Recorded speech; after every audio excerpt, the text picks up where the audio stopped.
কাউকে নৈরাজ্য সৃষ্টির সুযোগ দেয়া হবে না বলে জানিয়েছেন প্রধান উপদেষ্টা ডক্টর মোহাম্মদ ইউনূস। রাষ্ট্রীয় অতিথি ভবন যমুনায় আইন শৃঙ্খলা পরিস্থিতি নিয়ে বৈঠকে তিনি একথা বলেন।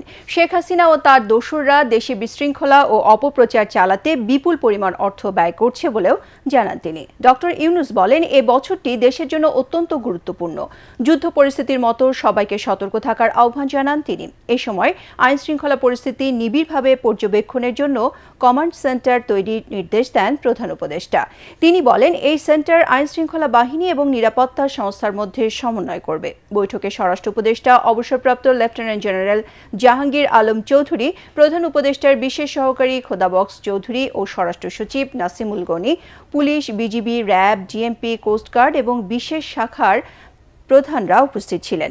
এছাড়া সারা দেশে থানায় মামলা দায়েরের জন্য অনলাইন ব্যবস্থা চালু করতে পুলিশের আইজি বাহরুল আলমকে নির্দেশ দিয়েছেন প্রধান উপদেষ্টা ডক্টর মোহাম্মদ ইউনূস।